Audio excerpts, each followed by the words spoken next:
Hey everybody, this is SherriLaVon, and I am so excited. This is the third night of the conference, virtual conference. Everybody got they had such a wonderful time last night at our virtual book signing and book learning pajama party last night. We all met into this wonderful space here on YouTube, and I'm making sure now that everybody is getting into the room because, as you know, we have two wonderful, powerful testimonies to give tonight. I'm giving my word tonight, and it is such a blessing, and I'm just honored. We want to say a congratulations to Jackie Holloway. She's receiving an award tonight. I'm sorry I cannot be there, but as you know, we are always together in spirit. So I just wanted to say congratulations to Jackie Holloway and Canvas Can Do Miracles. We're just giving you a shout out. And we just wanted to say we love you and we're just so proud of you. And anything we can do to assist you, then just know that we are in the building. So I just want to say hello, Miss Lateshia. How are you? Let's see here. Let's make sure we got your volume. Okay. Can you hear me now? I can. Can you hear me? Yes, I can hear you, girl. Yes, I can. All right, you guys. Hey, everybody. This is SherriLaVon. This is the last night of the virtual conference. I hope you guys have had an amazing 3 nights. Like, it's been a lot going on here in Knoxville, but it's been a great release to have the wonderful testimonies we had on Friday, which was Brenda Burton and Alicia Willis. Powerful testimonies. We want to thank Desiree Bowers for checking in as a consultant last night. She's a published author of 2 books, and she's on tour and she's promoting her book. But she gave us some wonderful advice on after you get that book done, where to go next. Lateshia, I just wanted to say hello, girlfriend, and I'm so excited to have you on here. And I'm just excited about going ahead and sharing our testimonies because God said to reveal to the people that heal people. We hear all the time that hurt people, but we also know that heal people. So just say hello to everybody as I get ready to get this thing started because you come on at 7:15. I'm so excited. I did want to say that in the middle, what we're going to do is we're going to give our testimonies on both of our children. And when you get through with whichever one you talk about first, when you get halfway through, I guess 15 minutes in, 15 minutes out, we'll take a break because I'm learning that just jumping child to child, it seems like you don't give that one child who you do talk about that moment because then you go right into the next one. So what we're going to do is after you speak about the first child, I'm going to make sure I got my tissues and everything I need. Everybody get your tissues, you know what I'm saying? Everybody get your bottled water, get your Bibles. If you got your planners, get your planners out, you guys. And but we're going to go ahead and rock it. But what we'll do is we'll honor that first child, have that moment of silence, and I'll play a beautiful promo that I created for us today with your children and my children in it. I can't wait for you to see it. Okay. And we're going to move forward. So before I start crying right now, you know what I'm saying? So everybody, we're getting ready to get started with song messages from God. And you all know it's all about we are going to heal. We're about to come live. How is everybody today? We are ready to get live, y'all. Let's come on into the room. We're coming right now. Do you believe? You got to believe it. Come on in the room. You believe? Oh, yes, yes. Oh, you believe? Do you believe?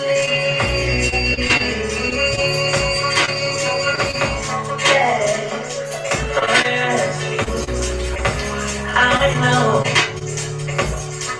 that your dreams are falling you think no, but the closer you believe. Do you trust him? And do you believe? Do you trust God? Do you believe? Do you believe?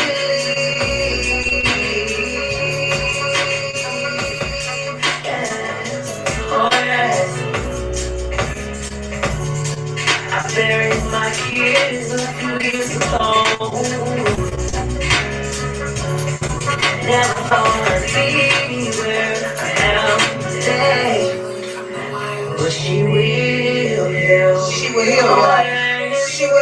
conference 2023. Are you gonna heal? Do you believe? Do you believe?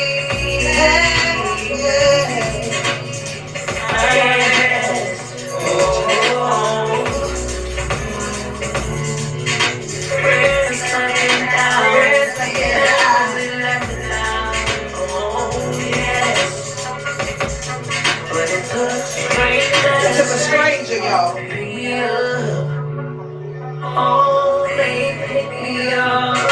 you all. That you don't even know me. That you trust in God.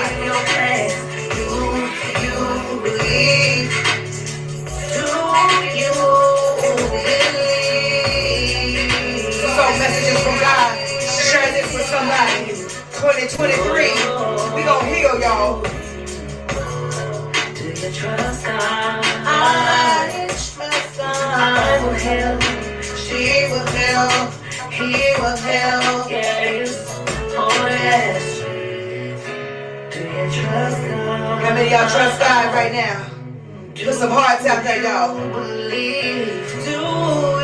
I believe. I believe. Yes. Hey, y'all, SherriLaVon music. Y'all share this with somebody. I believe. She will heal. Make sure you join me tonight at 7 p.m. on YouTube, y'all. SherriLaVon music channel. Sharing my testimony. Because guess what, y'all? I'm going to heal. You got to speak affirmations in your life. She will. She will. She will. No matter what I've been through, hey, I will give it all back to her. She will. She will. She will. My time. Hey, how many y'all gonna heal this year? I can remember going back to high school and remembering the video. Purchase your tracks today. And that was the same. When my circles around and all of us do what I think and singing at a talent show. Y'all remember those talent shows? Hey, Sherry Kokolo.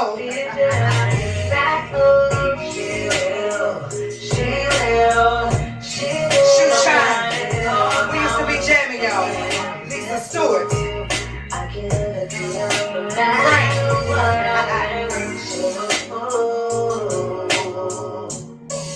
Now that I'm not the same. I'm not the same, y'all, anymore. She will. She will. No matter what I've been through. Hey, I serve God.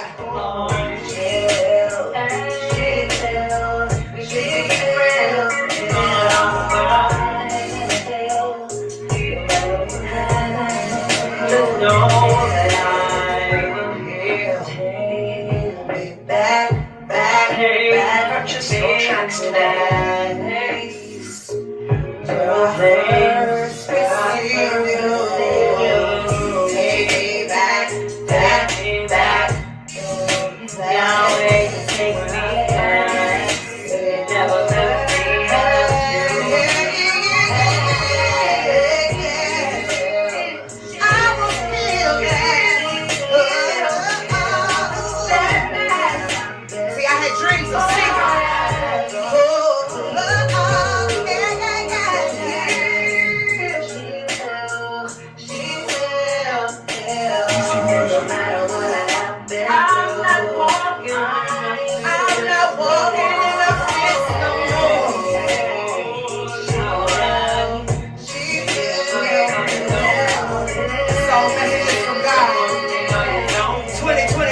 we gonna heal. Don't you know that God will show up? Hey y'all, I'm going back to my roots.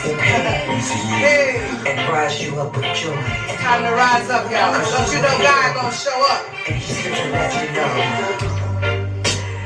that He will show up and show out. There's a lot of people that won't support you. But you gotta know it. But that's what they're supposed to do. What are you gonna do about it? Guess what? God knows it. And He's gonna show it. By your faith.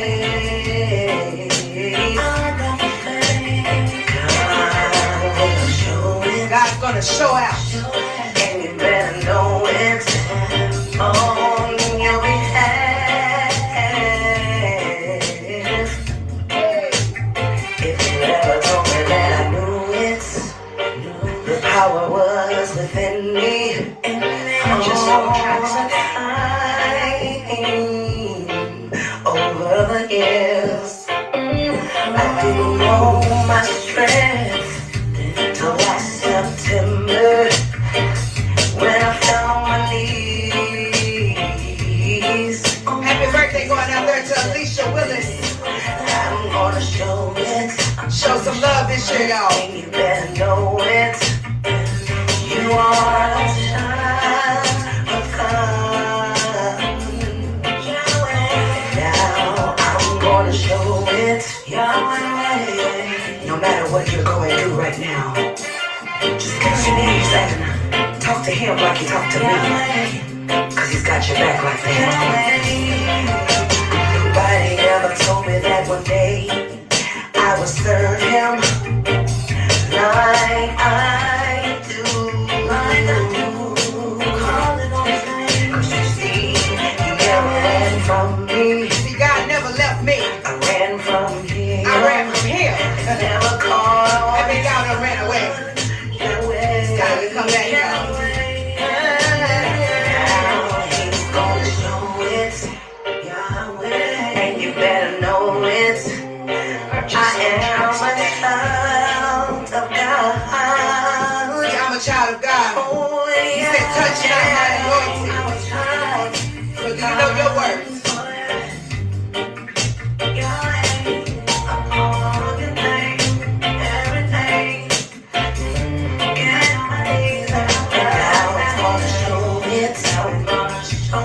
And you better know it.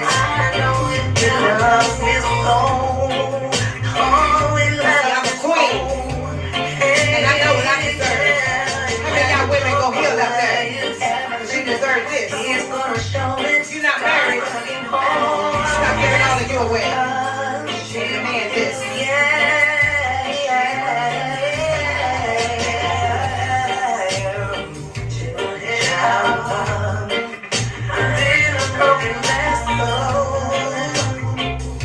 But I feel so good,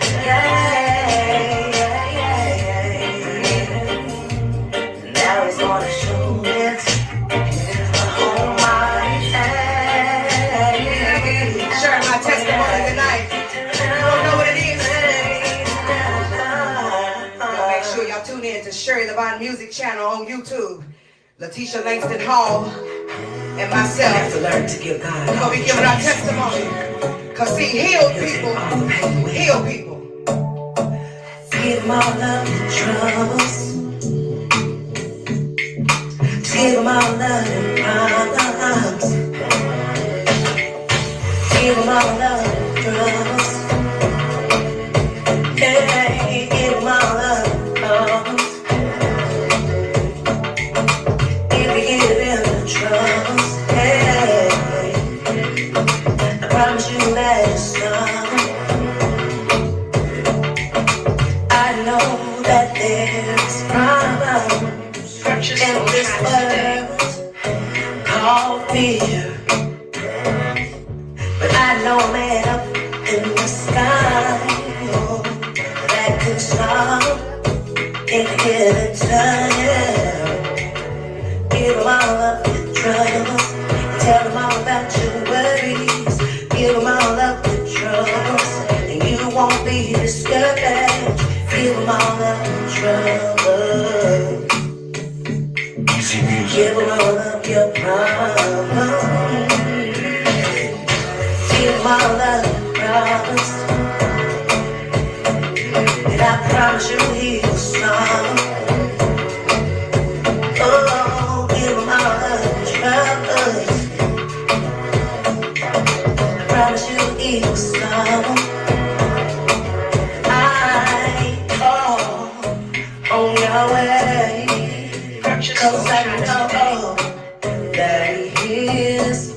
You already on the phone. You wanna gossip, but you're alone. And you wanna know why your prayers ain't being answered. What have you been talking about before you talk to me? You gotta take the time to listen so you can be brave. Give them all of your problems. Give them all of your problems. Give them all of your problems.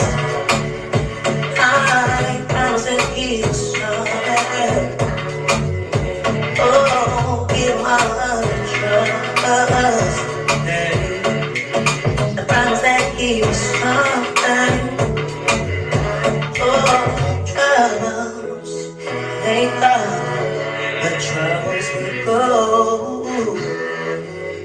How many of y'all know those troubles will go? Troubles don't last long.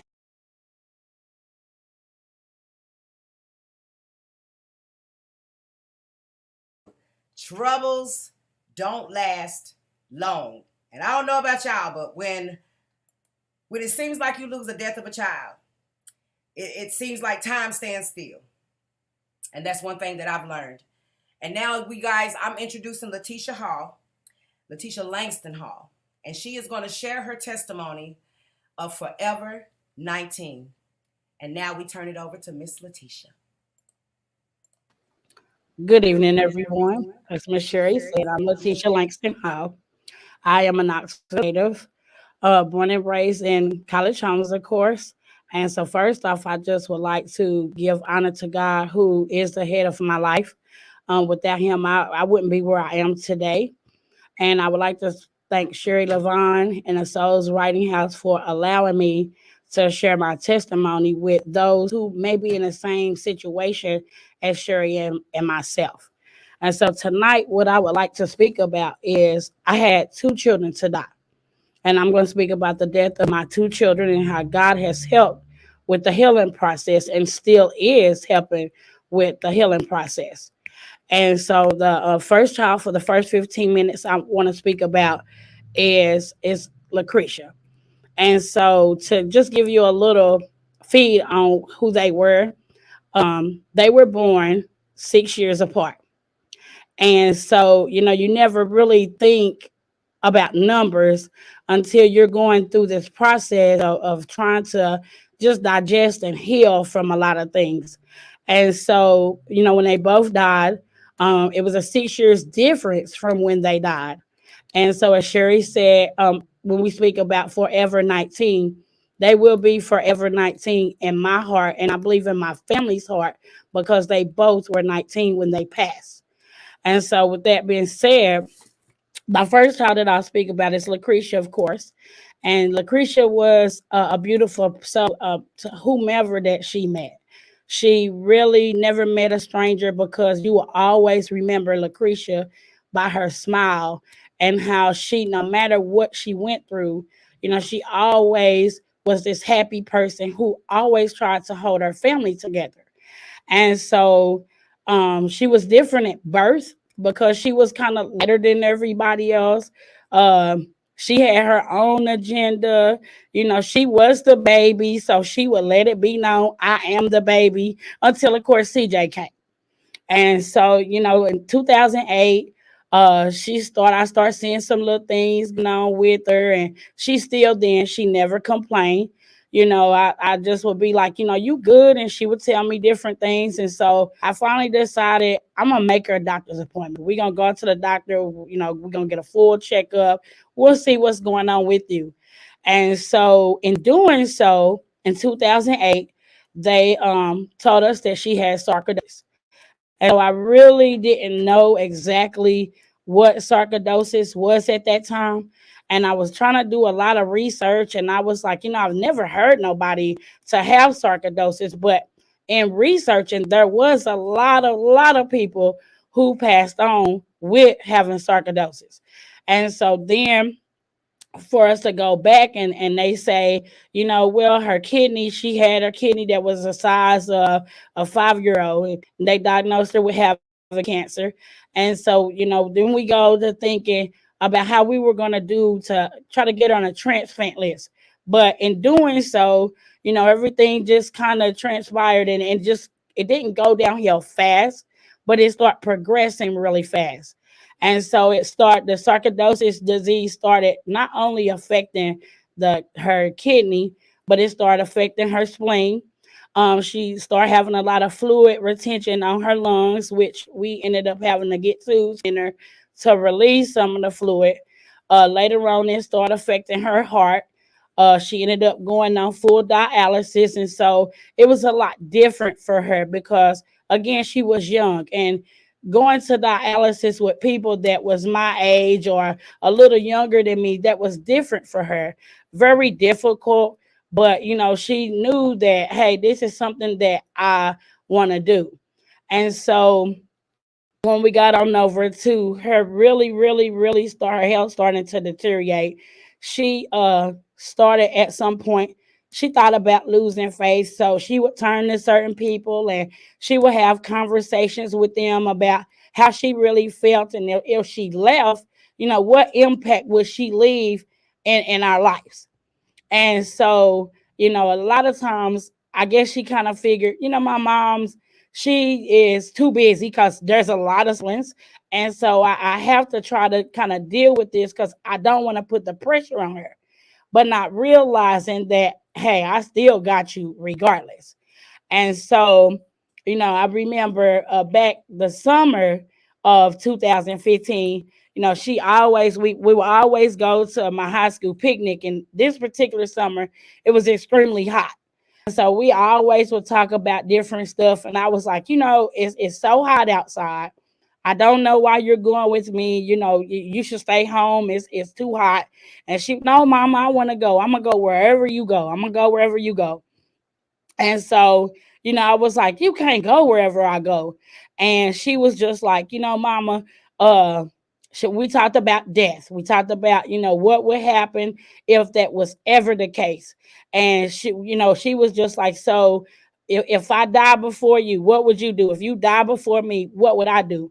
And in the process of speaking about death, I always told her that we couldn't go to the same place. It might be my time before your time. It may be your time before my time. Whomever goes first, we can't try to hold on for each other. And so, I kind of made it clear because, of course, she's a child. She didn't understand if I pass over, I got to take my mom with me. And so the best scenario I could give her was, if say I die and I don't go to heaven, you think you want to go to hell with me? And she was like, no. And I'm like, vice versa. So do you think I want to go with you? And she was like, no. So I'm like, don't ever say, I want to go where you go, or if I go, I want you to go with me, because we can't go. It's not our time to go. And if we go, we may not go to the same place. And so with that, God started ministering. And at that time, I really didn't understand, but it was just like we had this song. And we always listened to it in the car. The other kids probably thought we had lost our mind. But we would always get in the car and we would sing, Give Me You. She really, really loved that song. And sometimes you sing songs and you really don't know what you're singing until you go back and you read the words per word, not sing it, but read it. And so with her singing it, it never clicked in my mind that, Lord, she asking you to give me you. She don't want to wait on nobody else. She don't want to do nothing else. She just want to feel you. She want to get to know all of you so that you could prepare her. And so that was back from July to about August, October, maybe. That was her favorite song. Not realizing that, he was transitioning both of us. And so by August, she started taking a turn for the worse. They ended up putting a shunt in her head because she was retaining fluid in her brain. A lot of things she started not remembering, and of course she really kept on going. She actually finished school, graduated Austin East, but it was tiresome for her. She really was at that point of giving up. But she knew, my time is not over. And so after they put the shunt in her head by October, she would tell us all the time, I'm about to move, y'all. I'm going to get me an apartment. And so I was like, you can't live by yourself. You sick, you gonna need me, and I gotta take care of you. I gotta make sure you take your meds. I gotta make sure you go to dialysis. And she was like, well, I'm moving, I'm gonna get my own little spot and I'll be okay. And so, I talked to the other family about it, and they was like, Mom, you gonna let her move? And I'm like, no. But that was just what she felt on the inside. And so December came, and it really came crystal clear that when she said, I'm moving, she said, give me a couple of months. I'm moving. And by December, that was where she was going. She ended up dying. I was afforded the opportunity to be there. We talked about not resuscitating, and she said, Mama, I'm done. I'm tired. You don't have to worry about resuscitating me. I called her dad and his family in, and prepared my family, prepared my friends. And it was just like, it was sad, very sad, because she was just beginning life. But I knew that her journey, she was done. And so she asked God to give her everything that he had to offer her, and that's just what he did. And so the impact that she left, when she left, it was amazing, because I had people reaching out to me on Facebook. I had people trying to call me. They showed up at my house, and they was like, kids and adults that I never knew that she even talked to. But they were just like, Lucretia, she said this, and Lucretia, she did this, and Lucretia, if it wasn't for her, I wouldn't be met. And so to me, it was a sad occasion for me, because that was my baby. But I knew that she left something behind for us to remember her by. And so, it was real rough. And I started, looking at things a lot differently. I start moving a certain way, because I was just like, oh God, I know who you are. I know what you represent. I know that, I've went to church all my life, but I've gone astray.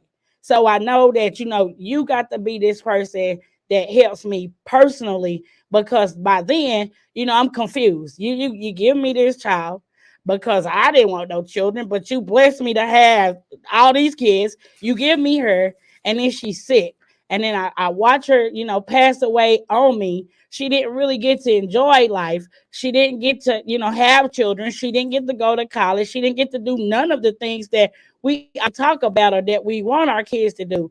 So I'm just like, what was the purpose of that? And so, I didn't get an answer. It was just that, I ended up one day in the rain. My boys into this class. And so I go into this class, and I'm listening to them do this little graduation thing. And so sure about writing a book. And so I could hear her, saying, hey, mama, this me right here, tell about me. Tell them about, what I felt, what I would tell you, just the little snippets of who I really am, and what I had to endure, and how I really wanted to. I was family oriented, and I really wanted to do this, and I really wanted to go to school. And so, I hunted Sherry down. Hey, Sherry, you know what? I need your help. You talked about something that I need to do. It's on me. So I'm like writing stuff down, and I'm like, okay, Lord, I ain't never wrote a book a day in my life.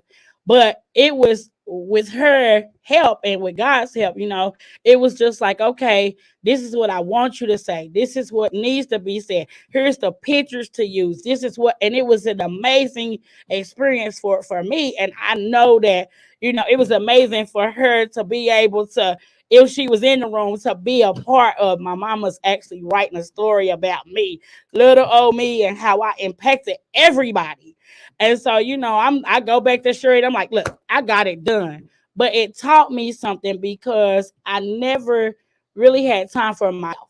I was this full-time mom, full-time wife, full-time 2 jobs, maybe 3 jobs. And I just never thought about myself. And Christian, I always talked about having self-time. She always say, Mama, you do too much. when you go get your nails done? And I'm like, I don't do that. Mom, when we go wear some makeup? And I'm like, I do not wear makeup. And so that taught me that, you know, hey, Tisha, it's time that you kind of step back and get you a little breather. So, you know, I'm telling Sherry, girl, guess what I did? I pulled in the Food City parking lot. I don't wrote 2 pages. You know, oh, I pulled into this and I got 5 pages written. And it was amazing how it released a lot of hurt that I couldn't express to nobody, that I actually put down on paper and published as a book, because I'm speaking as her. I'm telling the story as what she visualized and what she left behind for the world to know about her. And so, I'm sure y'all, we gonna break a little minute before I talk about the other one. Okay, so we will go ahead, and this is exciting. And what is so amazing about you sharing your testimony now is how strong you are in sharing it. Because we say heal people, and it don't say we don't have our moments where we shed tears and memories click in, but that's one of the things I want to share with people is don't be afraid to ask about them. I think the healing would come even a little more faster if the dialogue and communication, don't forget their birthdays. You know, Mother's Day come around. Remember, I got that one too. Like, remember the kids that's living. But when Mother's Day and other holidays come around, people be afraid to ask about the children that are gone. So I'm going to play this song right now on behalf of your daughter, Lucretia. And you guys, we're going to be right back right after this.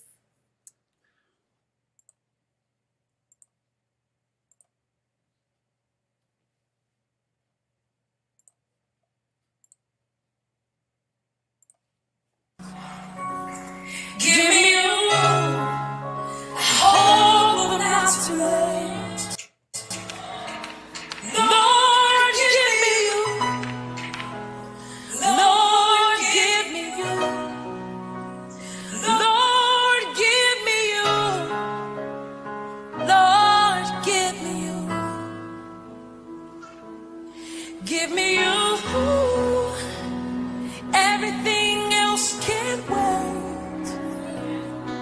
Lord, give me you. I hope I'm not too late. Lord, give me you. Lord, give me you. Lord, give me you. Lord, give me you. 'Cause it's me, oh Lord.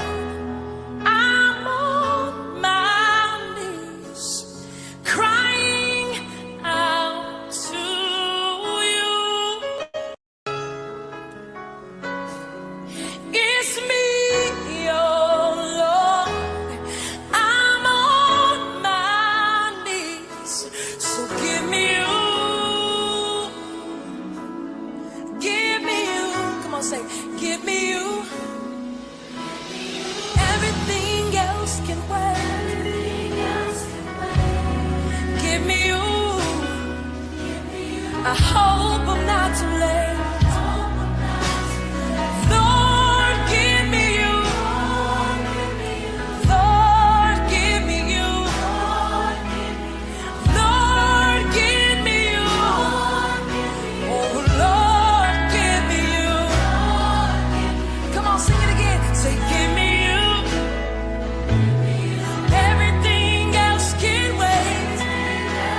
me you.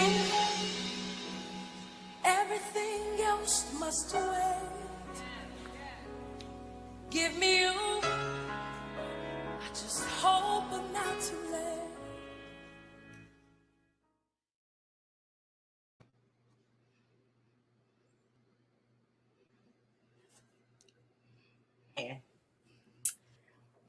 Ooh, that was a hard one, y'all. That was hard. Indeed. Like, girl, why you do that Indeed. to me? Because Lord, give me you. That is a beautiful song, and it reminds me of her so much. Such a light in this world, and that's what God is saying today in this She Will Heal conference. We're going to continue your testimony as we bring Lateshia back. Thank you, Lateshia. Yes. And so thank you, Sherry. And sharing the second half, it's been a while since I heard that song. And so it just brought back a lot of memories. And, I know that she has shined her light. She still continue to shine her light because, we still talk about her.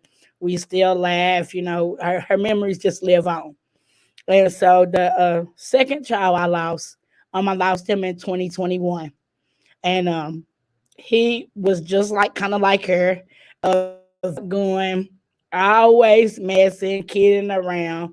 Um, he had just celebrated his birthday 3 days before he passed, and so as I was thinking back, that I was like, Lord, am I ready to really talk about him? I know it's two of them, but I know that this one is just kind of different for me, and so in doing so, I really, really had to do some fasting, and I had to do some praying, and I was just like, it's time that I I just let it be known his story, and let it be known from mother, and just help other mothers out there that are going through the death of their child being murdered, because that's a total different feeling than losing a child when your child is ill.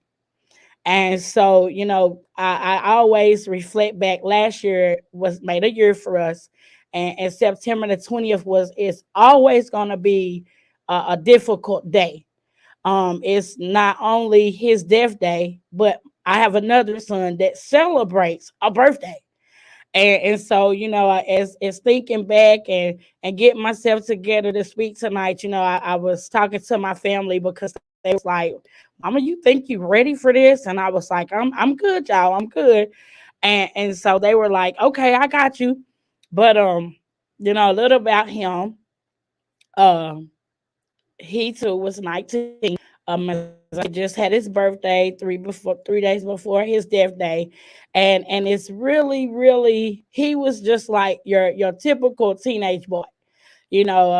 We experienced a big division back in 2018 when my house caught on fire, and so we were displaced for a little minute, and it kind of drove him to where he had friends, and he had friends that they wasn't like what he was used to being around at home.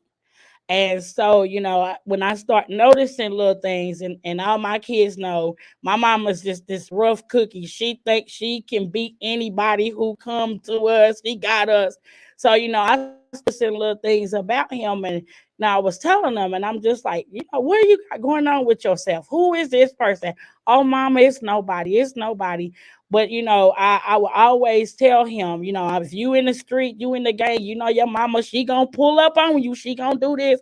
She gonna do that. So that particular day, September the 20th, it's always gonna be something that I hold very dear to me, because that particular day I work a lot.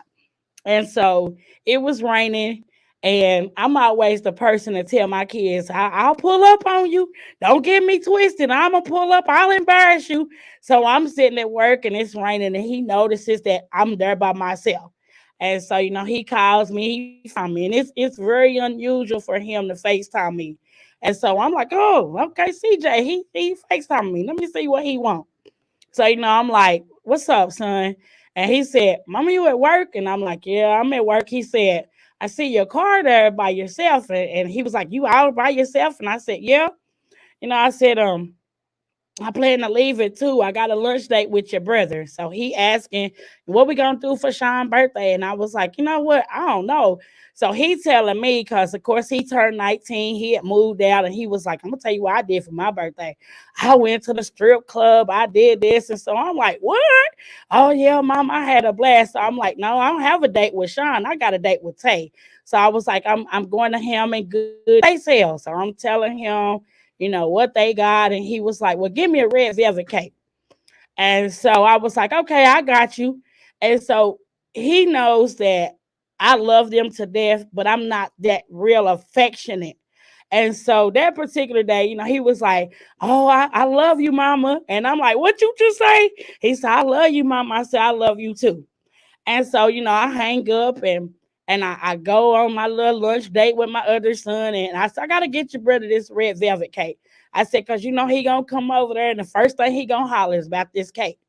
And so God works in mysterious ways, because from July up until September, after going through this and seeking him more, I got the understanding that you can't, I'm not the person that'll listen, talk to me, because I got my own opinions, and God knows that. He knows that I'm argumentative.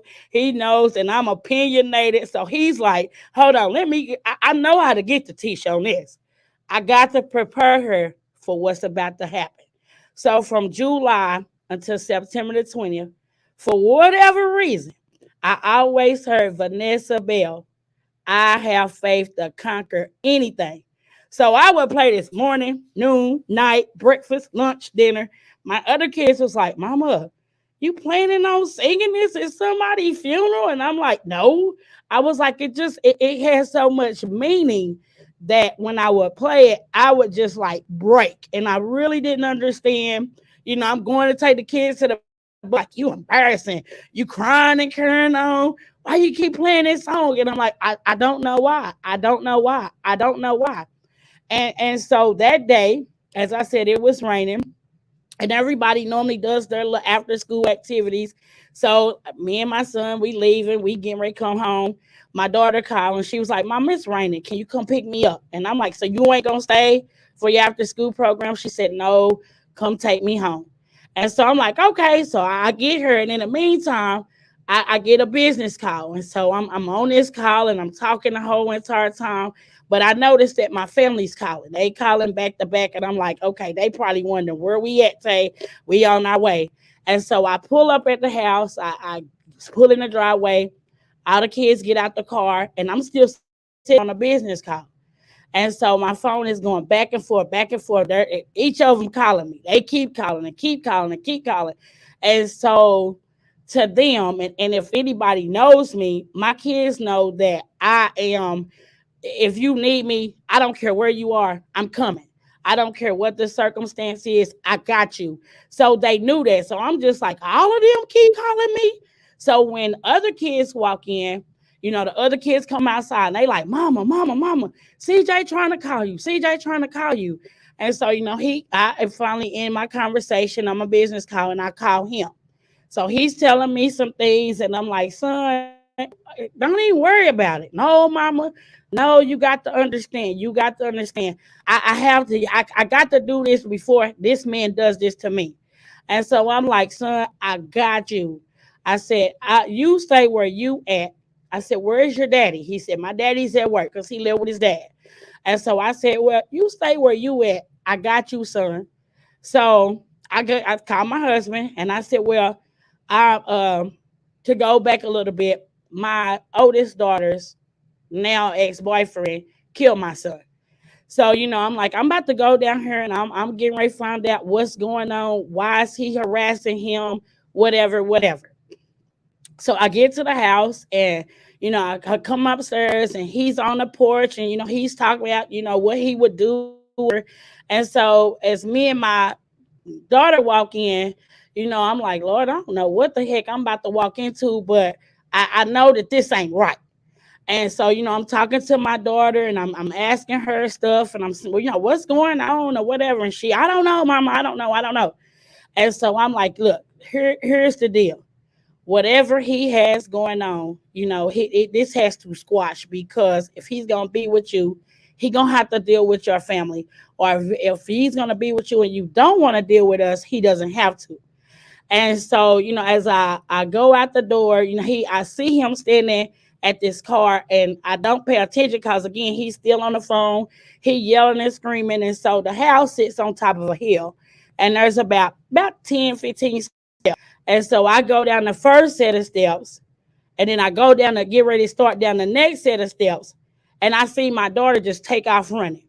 And she running, she jump in the car, but all I could see was waist down. And so I bent down and I'm like, CJ, but I saw this, that the police said, this person never existed, but I know what I saw. I saw a man like he was putting trash in a trash can with an all white shirt on. And so as I go down the step, I said, Father God. And so this man just takes off running. I take off running behind him. I fall and he just starts shooting. And so I'm just like, my biggest thing was, Father God, help my son, save my son. And so as we get to him, he falls down. We get to him. They roll him over. His eyes wall back in his head. I knew he was gone then. And so, of course, they were saying, we have to work on him. We have to work on him. We have to work on him. He's not declared dead until he takes his last breath. But en route to the hospital, my heart, my mind, my soul, I always tell my family, when my heart and my mind lines up and everything is in agreement, that means that it's meant. And so, I told my husband, I said, he's gone. I told my other son, I said, he's gone. And they was like, wait till we get. So I remember walking into the waiting room and them putting us in the room, and his dad comes and he's so upset. And I'm upset too. But I start saying, I thank you for allowing me to bring him in this world. And now I thank you for allowing me to see him exit. And I really didn't know what I was saying, but I was just like, why did I say this? I'm just like, what in the world? Did I really say that? My husband was like, yeah, you did say it. And so, going back home and everything, and I grieved and I grieved, but I knew that I had to be that stronghold for my other children, for the rest of the family. And so in doing so, again, I kind of just I pushed myself away, and I still help friends, I still help other family, but on the inside I hurt so bad. And so I caught myself trying to I joined the grievance group, and of course they was mothers just like me. And so I learned something in the process, that it was okay, because if you would ask me, I would tell you I'm okay. I'm okay. But 2 seconds ago, I just got finished crying. So it was okay for me to say, I ain't okay today. I'm not okay. I just really don't know what's going on with me. And so, in the process of doing all of this, I go back to work and I just kind of start feeling uneasy with myself. And so I took some time off. I was like, the kids went back. So I was like, Lord, I'm going to sit down and I'm just going to breathe. I'm just going to just see what happens and see how I progress with everything that has transpired. Because now it ain't just one child, it's 2 kids. So I really don't know what my life is like. And so I start thinking, I'm like, I go outside and it was just like I was wearing this masquerade mask. So if I got up in the morning, by the time the clock went off at 6:30, I'm putting on my mask because can't nobody see me cry. And by the time I get to work, I done cried the whole ride to work. I put on other masks. Can't nobody see me cry because, see, I'm going in here now. I got to run this show. Can't nobody see what is inside of me. And so I took some time off thinking that, okay, I'm okay. I'm going to do this and I'm going to sit down. But I live across the street from a botanical garden. And so it was like, I would sit with the door open because at that time, They hadn't arrested the man. And so my family was like, "Are you scared? We don't want you sitting by yourself." And I'm like, "I'm not scared. It is what it is. He did what he did, and God got this. I'm not getting ready to render evil for evil. God has me on this. I know he does." And so I will always sit with the door open. My husband installed cameras, and I was like, "Okay, look, man, you do you, but I'm okay. I'm good." And so I would sit with the door open, I would meditate, I would see the birds, and I start writing. And I'm like, "Okay, Tisha, this is coming to your mind. You need to write. You need to write." And so again, I talk to God a lot, like I talk to my kids and like I talk to my friends. I'm like, "Lord, look, I don't know why in the world. Two kids." So I'm like, "Okay, Tisha, you had to deal with two kids. Your house caught on fire. Your mother's sick, and you turn the nursing home. What more can you do? You trying to work these jobs. You trying to hold your family together. What more? What do I need to do?" And so again, I don't listen. And of course, I'm argumentative. So this song came to mind again. So I'm sitting at home and I'm just like, "Who is this man?" I'm flipping through the TV station and I hear this song, "More of You, Less of Me," Wes Morgan. Never heard the man a day in my life. And so I'm looking at him and I'm like, "What?" So I listen to the song and I'm like, "More of you, less of me." And then I start reflecting on a lot of things. And so with listening to that song, he was saying, "Tisha, I need you to have more of me and less of you. Because it ain't all about you. You need to be about me." So I'm like, "Okay, I got you." But I'm like, let me explain something to you. Because again, I'm argumentative. I'm like, let me explain I'm not joining nobody's church. I'm not about to do this. I'm not singing nobody's choir. So guess what? I don't know how I'm gonna give you more of me. And more, I want more of you and less of me. I was like, I got you on that, but I don't know what you leading to because I just ain't ready for this. And so that song, it came to be a motto. And so my other son, he was like, "Mama, how you know about this man?" So he's telling me the history behind this man. I'm like, "What? You only 16 years old. How you know about him?" So, me and him start talking about it back to back or whatever. And I'm like, "Okay, okay." And so, that came a song for me for about 3 or 4 months. And so last May was my breaking point. I was so overwhelmed with a lot of stuff that one day I just kind of like snapped. And so, I'm telling my family, I felt like I was the soldier that was in the army. And, military people know when they go to war, if you that good person, that good soldier, you on the front line.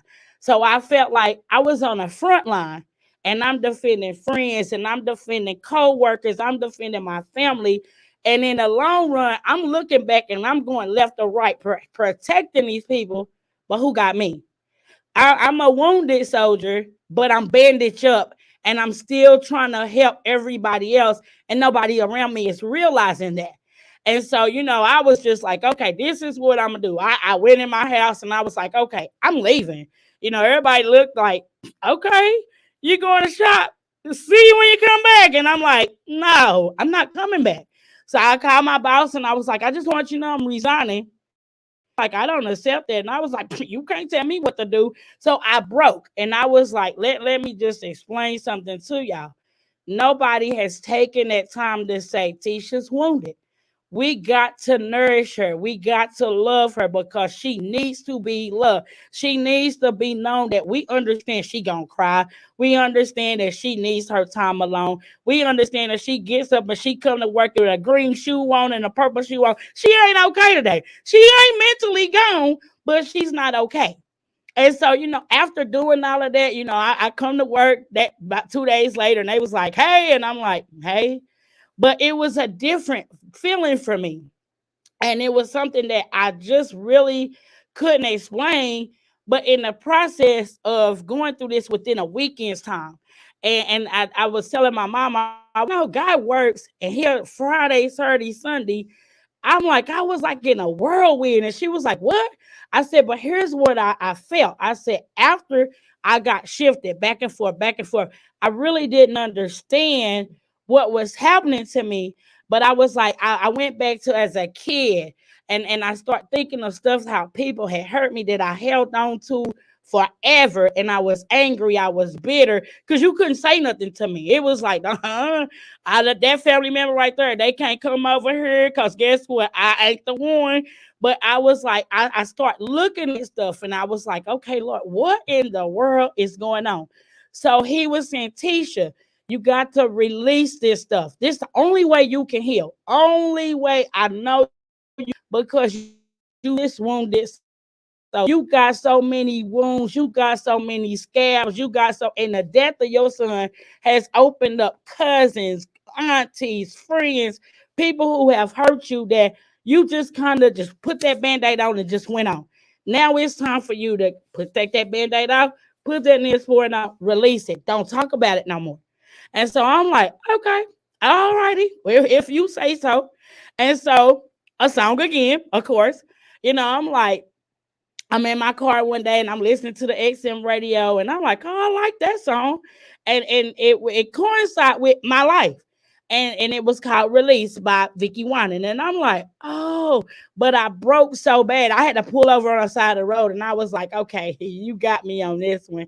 I am gonna release it. And I mean, I guess the people that was passing me, they probably thought, because I'm beating on the steering wheel and I'm crying and I'm just like, okay, I have to let that go. And so, even still, I was like, Lord, I really don't want to. Do I have to? And it was like, yes, Tish, this is the only way you're going to get surpassed everything you're going through, that you'll be able to talk about it. You'll be able to look at this man when you have to face him, or if you ever face him, and you'll be able to be on the other side of the fence where you'll look at him and say, I'm not mad at him. I feel sorry for him. I don't understand what he did and why he did it, but I really, really, truly feel sorry for him. And so I'm just like, you think I'm going to forgive this man? He took my baby. And so, as they arrested him or whatever, because I had to constantly stay on the course and the police, because it was like, okay, no, this self-defense. It wasn't self-defense. How you can say this and how you say that. But, in going to court, my family was very supportive, but I would look at them and I would be like, I just don't understand. I don't understand this man. And so of course my family were angry. They were very angry. And I understood that. That he took a brother, he took an uncle, he took a cousin, he took a friend. I knew that they were angry. And so, I'm sitting there and I look at him, bring him in, and sometimes he would come with a smirk, and I'm just like, really? So, Lord, you think I'm supposed to forgive this man who's laughing at my face? And so I was telling Sherry a couple of days ago, I was like, the funny part is God know how to work things when he needs to work it. And I remember them saying that he wanted to take a plea. And so, I go home and I discuss it with my family, and his daddy was just like, no, under no circumstance, this cannot work. He's going to trial. But God starts saying, Tisha, you're at level. This is who you are. You're going to have to tell your family, this is what you want done. And this has to be done this way. So I'm just like, I really don't understand, because guess what? I do see what my family feel. And you got me in the middle here where do I ride with my family or do I ride solo? And so I was like, because I don't want them to feel like they hate me for some reason. And he was like, oh no, as long as I'm in this, I got you. And so you will not feel like you're hated by nobody. It's Amen. going to be a peaceful situation. And it was. Amen. I remember I was telling Sherry, me and his dad went back to back about the him going to trial. And God showed me, because my kids are young. And so my daughter that witnessed it, she was at the time 14. And so I'm like, we talking 14 and 16 and 18. So I'm like, I don't want them to relive this again. I don't want them to in court and be badgered by attorneys. They got to be looked at a certain way. And I'm Amen. like, Amen. I'm this protective mom. So I can't let my kids go out there and be unprotected. So, me and their dad went back and forth about the situation. And I'm just like, I told Sherry, I said, kind of funny it happened that way. But the next time we were scheduled to go to the court, he was in jail. And so I was just like, oh, okay, I want that plea. Let him go on So and take that plea. so what I do want to do now, as we wind down, because we're down to the last 3 minutes, is as you're going into healing, you've went to court, you've got a resolution, and as we say, heal people, heal people. I'm gonna have you to close with in your forgiving right now, because you got to get the book, you guys, because she's got a book coming out, 2 more books coming out this spring and this summer. But in closing, could you just share in forgiving at this point? Okay. Yes. Because heal people, heal people. Yes. Share your healing at this point. So Okay. that we'll go into a break, and then we're going to go back into the song Messages of God before I bring the word, because that's one of the things we're going to be talking about is the forgiveness and getting to the rooted pain. So if you'll close and let people know where you are in your forgiveness right now, because that's going to give you the build up for your book that's coming out, Forever 19, and then you have another one coming out. So if you'll just share that real quick with everybody, Yes. as we and then if we have time at the end, I'm going to bring all of us back on. Right at the end, the last 10 minutes of the show, we're gonna bring all of our authors back on, because I wanted everybody on here so we can support one another, because that's what it was about. Being there for the first speakers for Friday night, and I want to thank you, Brenda, and I want to thank you, Alicia, for taking the time to come in this space tonight, just to be the support system that we need. Because talking about death of children is not easy. That's why we had a break between the 2 kids. So to Lateshia, share with them just your the healing right now. We down to 3 minutes before we switch over, before it switches over on us. And I don't want it to cut you off. So just share your healing with us, because we're going to bring you back on at the end. So the healing that I have is, he has 10 years. He's eligible for parole, but I'm at this point now I'm not the judge. And God has put that in my spirit that he is the author and finisher of all things. He has the final say of everything. And so, in the process of healing, my family has kind of got restored. Additions have been added to the family. And of course, sometimes we don't understand, but I'm able now to, because at first I couldn't talk about it without crying, without feeling some type of way, but to be able to sit and talk, stand and talk, write about it and talk about it.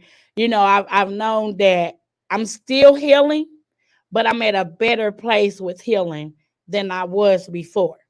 And so, I'm very thankful. I love God for everything that he's doing. And I want him to continue to do, just what he wants me to be able to help other parents that are experiencing what I've been through. Hey, you guys, all y'all, Miss Brenda, Miss Alicia, first of all, we got to give our hands up, because, see, dealing with death of a child is not easy for anybody. And I just want to say thank you. And you people, those of you all that are watching right now, this was Lateshia Langston-Hall. Her book, I Am Not My Hair. And then she has 2 more books that's going to come out. We're going to bring everybody back on at the end. So, y'all, we're going to take a break here. My little tissue got all kind of, I'm going to have to get me a new tissue. This tissue old now. I got to get me another one. So you guys, y'all stay tuned, and we're going to be right back. Trouble's gonna last long, y'all. I gotta get out of here. So messages were great. I mean, y'all grateful today.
TikTok. Grateful.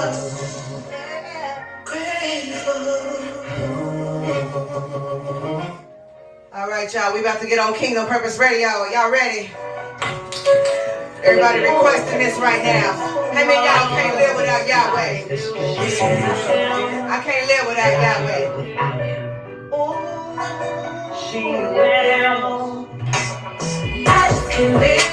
I'll tell you without him. I just can't live. I'll tell. I just can't live.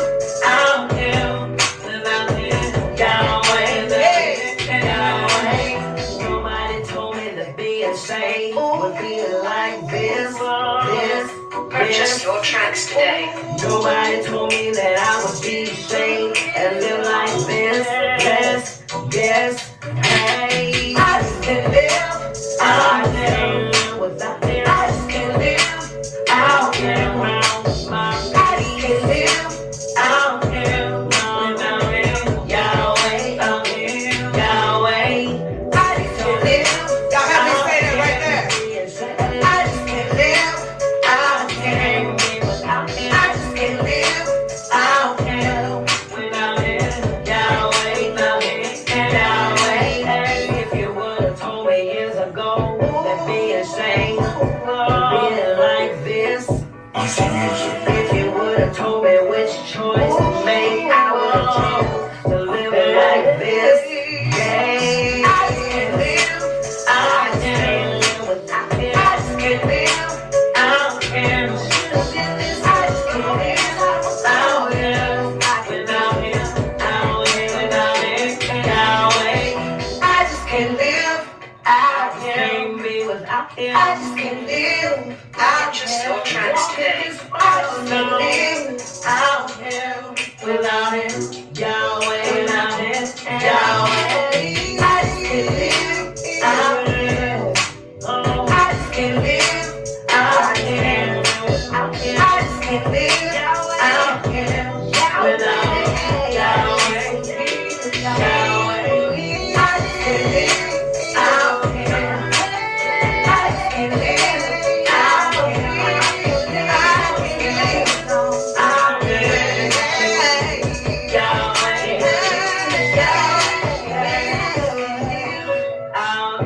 if I would have, I just can't live without him. I just can't live. I should have turned without him. Time without him. Yahweh. I just can't live without him. I just can't live. I can't live without him. I just can't live without him.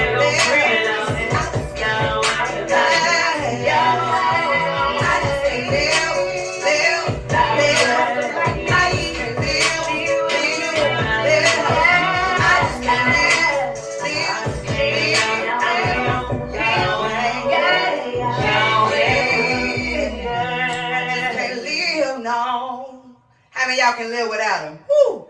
I can't live without him. Oh. I'm about to get out of here.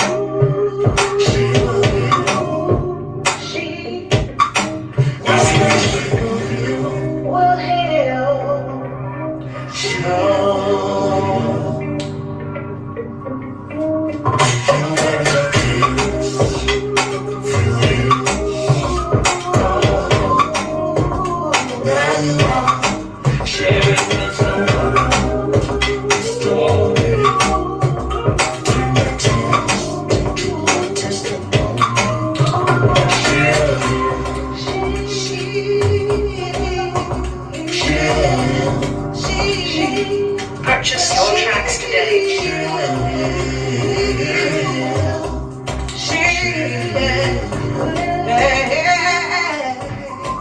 Everybody's got your friend.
She will heal. Purchase your tracks today.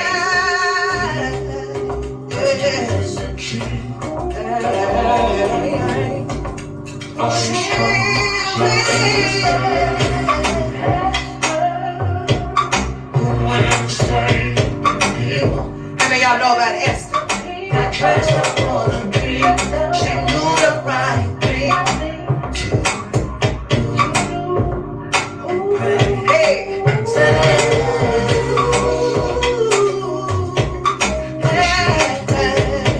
She will heal. I will heal.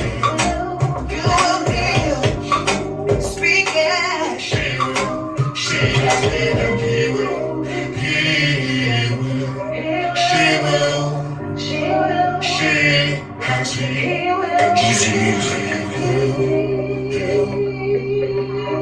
Tell somebody that you will do.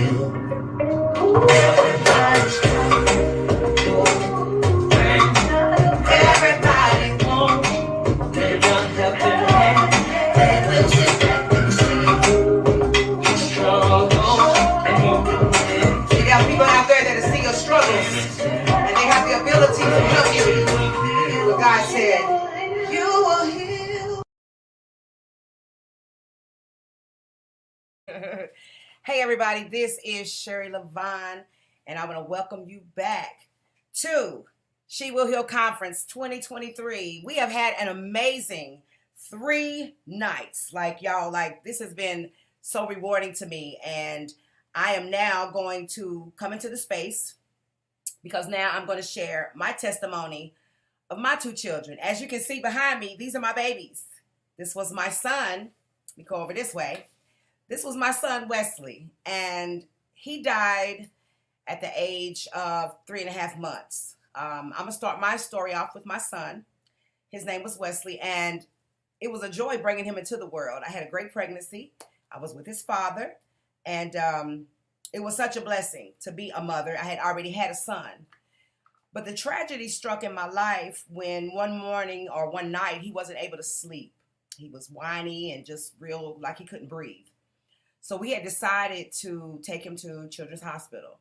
And as soon as we got there, they just rushed him back. And I can remember they gave him this shot to paralyze his body. And it scared me so much because he couldn't respond to anything. It's like, does he even know that I'm here? But that night, when they sent us home that night, they told us that he had an enlarged heart and that he had an enlarged liver and that his artery around his heart was not formed completely. So it was like his blood was just bouncing back and forth. It was not going all the way around his heart. So we were mindful and prayerful that they said they were going to fly him to Memphis, Tennessee, and that he would have to have a heart catheter to solve the problem, to fix the artery. So all that night, y'all, it was like every time the phone rung, it's like, please don't let it be the hospital. And it wasn't. But then it's like I was at the driver's license place. And if those of y'all that live in Knoxville, Tennessee, we used to have a real small driver's license place that used to be on 5th Avenue here in Knoxville. And I was getting my license. And my son made it through the night. So we're at the driver's license place where we're going to drive to Memphis. And we get this call. It says, rush to the hospital. And when we get there, I could hear the machine going off. Beep, this beep and beeping sound. And I'm praying it's not my son. But it was. And I can remember the chaplain lady coming into the room. And like Lateshia said earlier, they always take you into this room, you know. And we held my son. I remember having all the little tape and stuff on him. And it was such a shock to be 18 years old and your child has just died. Like, you don't think in the back of your mind your children can die. Like, you don't fathom that. And so I was in shock. Me and my child's father, to see him break and be very emotional. He was such a beautiful little boy. He had a head full of hair. And it was such a tragic moment and time. And it's like time froze because, once again, you don't expect to bury your kid. And so we go through this process and we have to bury him. And me and the father are still together. And a year later, we're pregnant again. I'm like, how did this happen? But you know how it happened. We always ask that question, how did this happen? But we got pregnant again. And this time they told me I was going to have a little girl. And the reason I'm going into both of my children's stories, because my children died very young. One was 2.5 months and one was almost 5 months. So I didn't get a chance to have pictures of my son growing up and when he was walking and crawling and all that kind of stuff, first birthday party. So all I had was this picture. My mother worked for Kmart at that time. And if y'all can remember, Ole Mills used to be in Kmart. And every 3 months, they was on this plan with your baby where every 3 months you could take a picture as your child was growing. And I can remember going to Ole Mills and we took pictures of my son and my older son, Jamarcus. He was my firstborn. And I never leave my children at my firstborn because I didn't realize how losing these kids affected him as well. We as parents and adults, we always trigger and focus on the mom that's lost this child, but we never really look at the siblings because they go through a psychological and mental roller coaster because the child's here one day and gone the next. So my son, Jamarcus, struggled, but the baby, he was still a little young himself. So when I had my daughter, my son was 4. And we stayed, she lived longer than her brother. So when she got past 2.5 months, I had decided to go back to work. And so I go back to work. And one day I was driving to go pick up both the kids. And I can remember the sky going from real sunny and bright till it actually turned real gray. And I was like, Lord, let me hurry up and get these kids home because it's about to storm. And y'all, I can remember when I walked in that house, you know, it was an in-home daycare. So she had limited kids, like 4 kids. And I felt so safe to be with her because I was in West Knoxville. And I'm thinking, you know, that my children are going to be safe. I'm working out west. They're out west. And those of y'all who live in Knoxville, you can understand the transition of living in East Knoxville to West Knoxville. And I didn't want to drive to an East Knoxville daycare coming from West Knoxville. So I put her in a West Knoxville in-home daycare. And so I get off and I get to her home. And normally they're about 3:45. And she always had my kids in the living room. They would be ready to go. They in their little car seats. And my older son, they ready to go. But this particular day when I walk in the house, she didn't have my kids in the living room. And she told me to go to the back of the room and go get my kids, which I thought was so strange because I'm thinking, why am I going back there to get them? They supposed to be sleeping 4 o'clock. They supposed to be up waiting on their mama, okay? So y'all, I go to the back of the room. And when I get in there, I see my daughter still laying down on her stomach. But my son, who was 4 at the time, was frantic. I mean, he was frantic. And he was like, Mommy, my sister was crying and she patted her on the back and she's crying and choking. And he kept saying choking. And I'm like, what? And so when I go to retrieve my daughter, she had been lying there and her nose and her mouth had already frozen to the side of her face where she had been dead, y'all, for over 3 hours at this daycare center. And this woman claimed to not know. Now, she was on some cough medicine where around 1:30, she should have administered that medicine to my child. But this is what got me. When the ambulance was called, because I'm panicking, because I done already buried a child, okay? So to come into this house and my daughter is gone. Like, I already know she gone. She cold. She's gone. But when the ambulance gets there, it is still their job to work on your child. Now, she been dead 3 hours. I didn't find out she had been dead 3 hours till after the ambulance people kept screaming, who was watching this baby? Who was watching this baby? My sweet little angel. Who was watching her? And the first thing that came out this woman's mouth was she lost a son last year. That's how much people's lives are valued, even back then. This was a white woman and a white in-home daycare. And the value she saw of my child that was in her care for 3 hours or all day was that her brother died last year. Something ripped inside of me, y'all. And the ambulance people were triggered because they started cursing. Who was watching this child? She's been dead too long. She's been dead too long. All I kept hearing. And next thing I know, I done grabbed this woman. And I could have been Bianca Blair, the WWE wrestler, because I got to hold that woman, y'all. And for all y'all that's done lost your children to violence, I beat that woman for everybody. They could not get me off that woman. I know they said 20 minutes. I snapped. I grabbed her. We wrestled to the floor. There was no explanation to why my daughter had been dead 3 hours in your daycare center.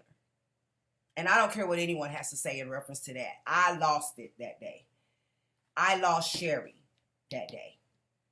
And for years, people did not understand me. Here I was, 20 years old,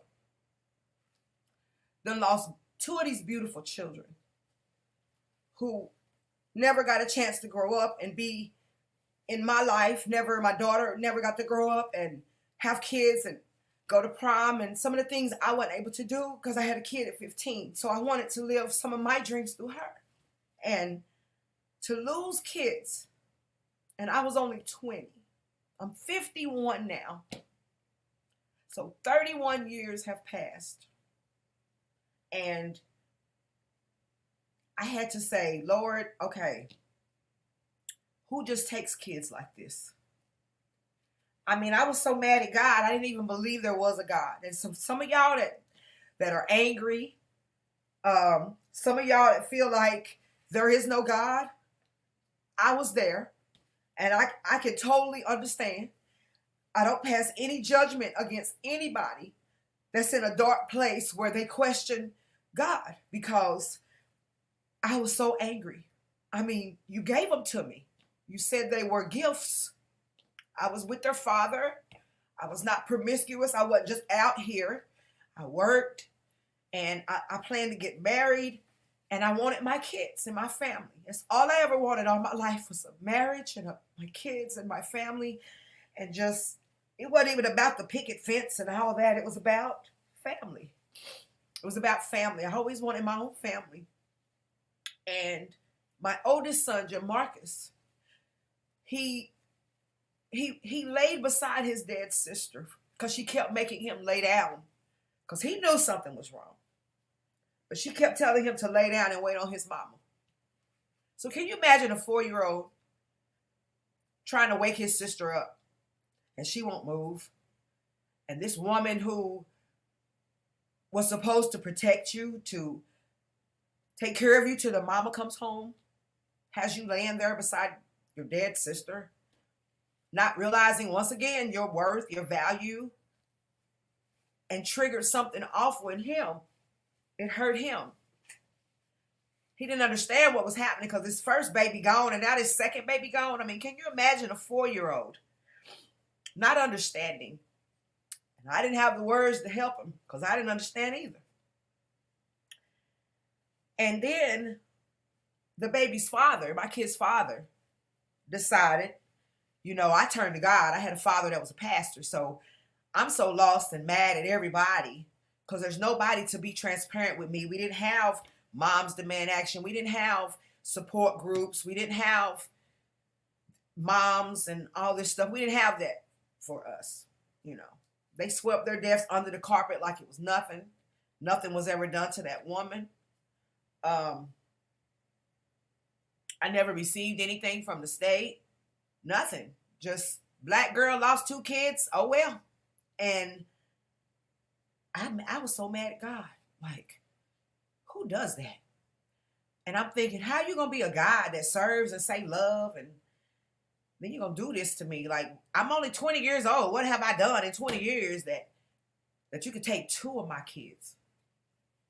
I was so mad. But then, as time went on, I chased dreams. I chased my dreams of singing because I've always wanted to sing. I did it in school. But when I lost my kids, y'all, a part of me left and died with them. And I would not go to their gravesite. I refused to put a tombstone on their grave because I had totally erased them from me. And I'm really sharing this for the first time because I feel like hurt followed me years after that because I tried to act like they didn't exist.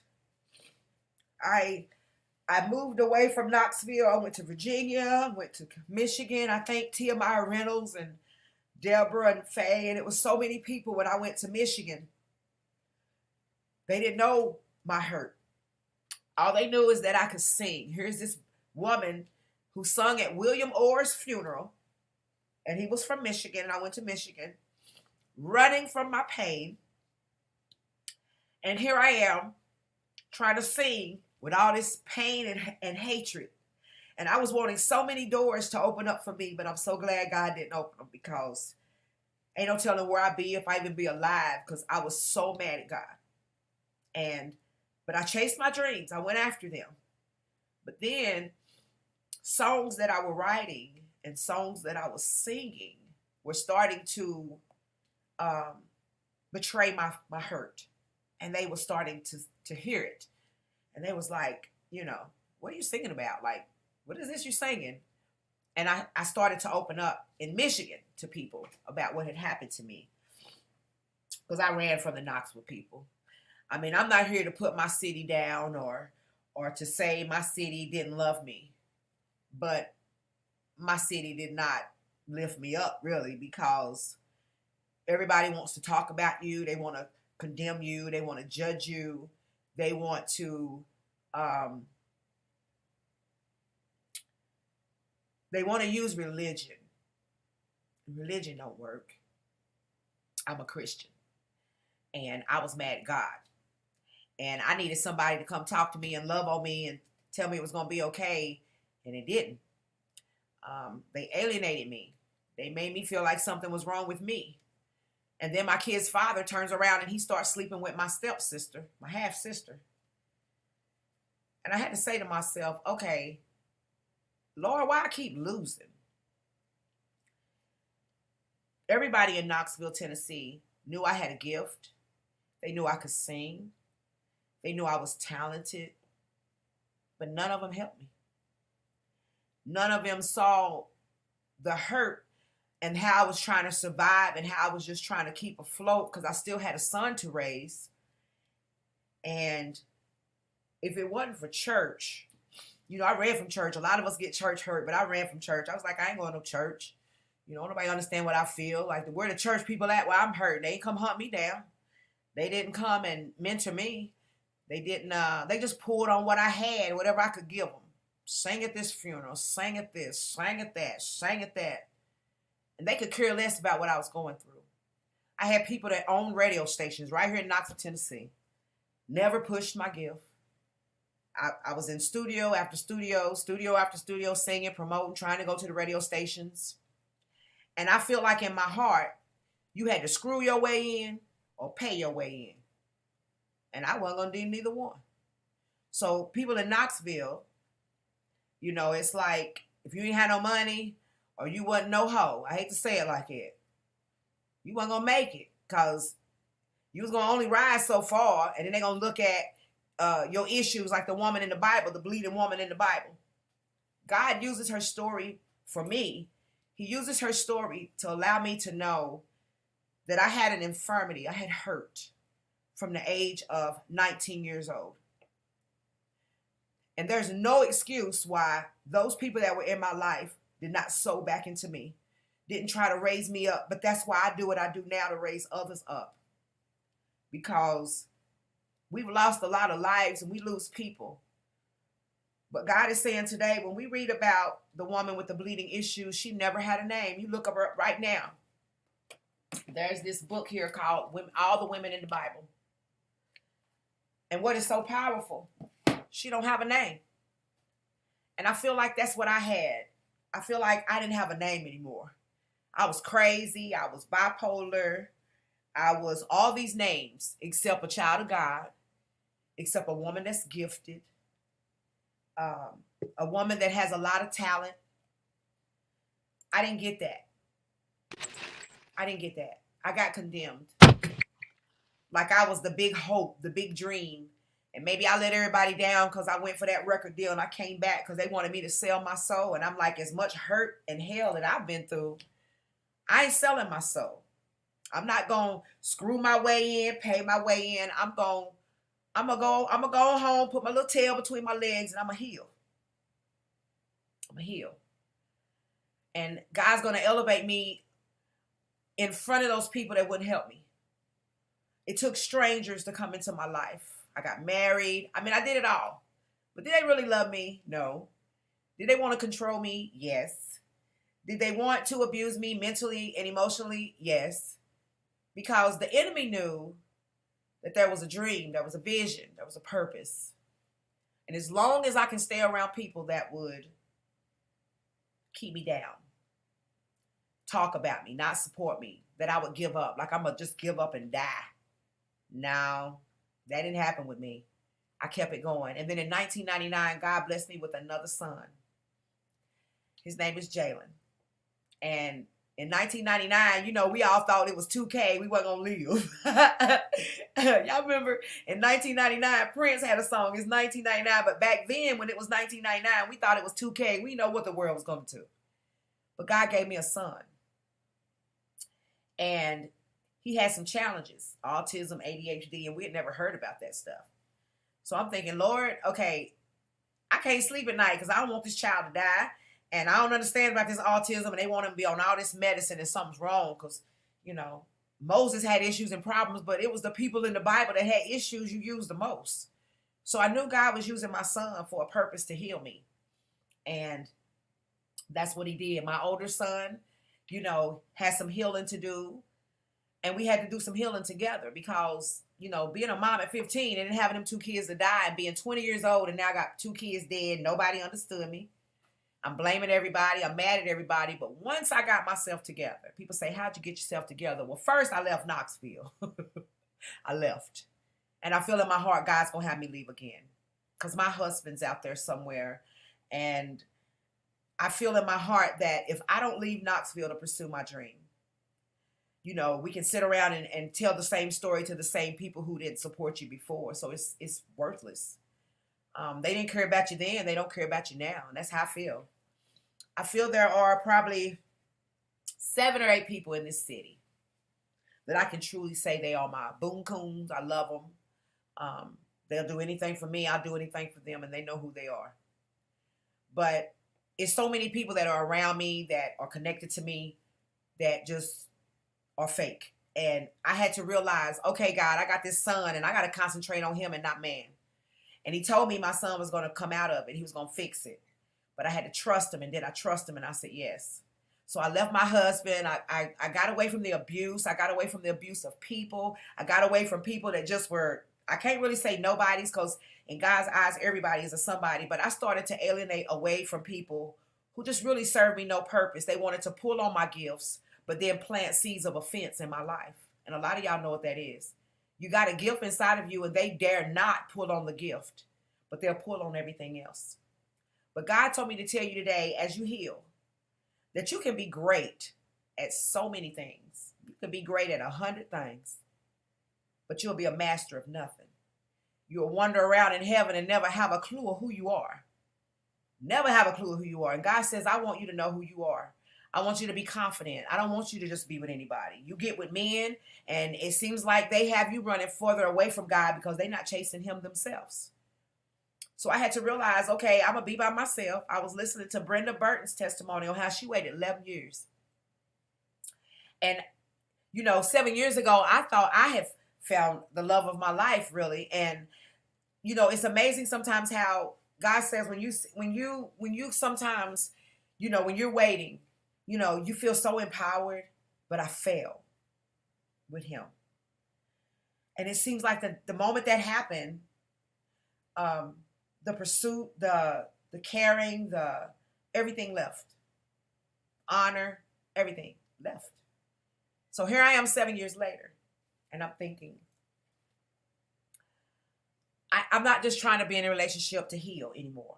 A lot of you get in relationships to heal. You leave one relationship, get another relationship to heal. But God said this time, you're going to get into a relationship with me. You're going to write this book called The Root of My Pain. The root of my pain comes from Hebrews 12 and 15. It says, see to it that no man fails to obtain grace and that no root of bitterness is causing trouble. And there was a lot of root of bitterness, y'all, that was causing trouble because I didn't know who I was anymore. I was a people pleaser. You pull on me this way, I go. You pull on me this way, I go. But then you started to lose value in my gift because you yourself wasn't even pulling on it. I sing in choirs, they don't use you. How you gonna sing in a choir and don't sing? It's like having CeCe Winans in the choir, you never hear her do a solo. But if it wasn't for the choir and the choirs that we sing in growing up, that's how you establish who you are as an artist for God, for the kingdom. And God is saying in 2023, there's a lot of healing that has had to happen in my life and a lot of things I had to let go. And sometimes it's the letting go that allowed me to heal. And I said, God, where in the Bible can you show me where I can let go of people and it's okay? And show me who they are that really don't care for me, so that I don't want them to go to hell for being fake, but I need a scripture to get them out my life, get them out I don't want to say out my mind, but I need these people gone because they don't serve me any purpose. I need people out of my life that don't pull on my gift. I'm a singer and a writer, so pull on those things. Anything outside of that, you're pulling me out of the will of God and my purpose. And God wants you to know today, you can call somebody and they call you and they say, what are you doing? Well, I'm working on a new book. I'm going to be locking myself down for the next few days and I'm going to be writing. The enemy, the next time y'all talk, see, the enemy is going to have that person call you back. And the first thing that conversation should be about how's your book coming? How's it going? But is that what they call you about? Mm-hmm. They call and say, well, what you doing? I'm on my way to Georgia. I'm on my way to Chattanooga. I'm getting ready to go here. I need to go shopping. Can you take me to the store? And they never ask about that book you're in the midst of writing. God is saying today, read 2 Timothy 3. It's gonna share with you how in the last days people will become slanderous, haughty, selfish, lovers of pleasure rather than the lovers of God. They're going to have a form of godliness. So they're going to say all the right words. They're going to give all the right scriptures. But what God said to me today is, you got a lot of Judases in your life. And sometimes they have to be attached to you for your elevation. Jesus had a Judas in the 12 disciples. But in having that Judas brought his elevation. Some of you have Judases, and when I mean Judases, that means they will kiss you on the cheek and deny you when your back is turned. They won't protect you. They won't say anything good about you. Someone could be talking about you. They won't even shut them down. I have learned on my cell phone, there's voice recorder. I tell people all the time, start using your voice recorder. Record people in their selfish conversations, lying conversations. Because then when they lie on you or they lie on someone, you got the truth. Utilize that phone for what it's for sometime. When I wrote my book, you guys, The Root of My Pain, I'm going to read the 3rd chapter to you, which is the reality. Because death and grief is really hard. And in sharing my testimony and sharing my story is also to give you a powerful word about Hebrew 12 and 15. It says, see to it that no man fails to obtain grace and that no root of bitterness is causing trouble. What in your life that have you not gotten to the root of that is continuing you to keep your walk out with God? You're mad. You're angry. You are envious. You are jealous. You are haughty. You are slanderous. You are a gossiper. One of those traits is you. And I had to find that in learning my truth, in learning who I am, I want to first give honor to God for loving me enough to know that I ran from him. He didn't run from me. But he stayed there. But I'm going to tell you something he said to me. In all those years that you were thinking I wasn't listening and I wasn't there for you, and you were mad at me, okay? The whole time you were talking to God. You were talking to me. But the only way to me is to my son, Yahweh, Jesus. And you never called on him. You never called on him. So how can I help you if you never call on him? My word says the only way to the Father is through the Son. That you are to do unto others as you have them do unto you. And the main word, the main key word in that sentence is as. Do unto others as you have them do unto you. So people who are mean to you expect you to be mean back. People who don't love you, they don't expect you to love them back. People who are rude and impatient, well, they give it to you because they're expecting you to give it back. And God is saying today, the measure of love that you have for yourself is the measure of extent of love you're going to give to somebody else. So in this season in 2023, the she will comes from my name. She comes from Sherry, which means dear or beloved one. So those of y'all that stepped on me, did me wrong, you were stepping on Yahweh himself. Because he sent me out to be a vessel, and I was a broken vase with so many pieces. But when he gathered me back together, I feel in my heart that I get better with time. I'm looking better with time. He's restoring everything that the devil stole, and he's giving it back to me in his timing. I'm not out here looking for it. You know, God says a man who finds a wife finds a good thing. How can you be a good thing if you don't know who you are? How can you be a good thing if you're not pursuing your gifts and your talents? Don't allow nobody to pull you from your gifts and talents. That's how I lost my way. Don't be in choirs and be amongst people who won't use you, because that's a spirit of envy. And God said today, just like in the book of Acts, there was people in the Bible that God allowed to drop dead. People are losing lives. We're losing children to gun violence because we have an I don't care spirit. We have a 2 Timothy 3 spirit. But God says in 2 Timothy 3, when he gets to verse 5, after he names all these spirits, he answered my prayer. And when it got down to verse 5, when he named, people were going to be slanderous, haughty, they named all these spirits. But when he got to verse 5, he said, have nothing to do with such people. And the moment I released myself, took them off my Facebook page, exited their fake care, fake love, and I'm just telling my truth, because it was the strangers that came in my life and loved me. I love my family, but my mom didn't understand what it was like to lose a child, because she has me and my brother, and this is what my mom said to me. The only way I'm going to know how you feel is to lose your brother. And I ain't willing to do that. So you're going to be the light in this family. She spoke something powerful over me. You're going to be the light in this family. You're going to show us all how to deal with it if it ever happens. But you've shown the strength and the light that God has given to you since the day you was born. And I'm so honored to hear that from my own mother, Linda. We went through a tragic thing this past October. My mother's sister was, her house exploded. Gas. 90% of her body was burnt. 90% of my uncle's body was burnt. My aunt survived, and my uncle didn't.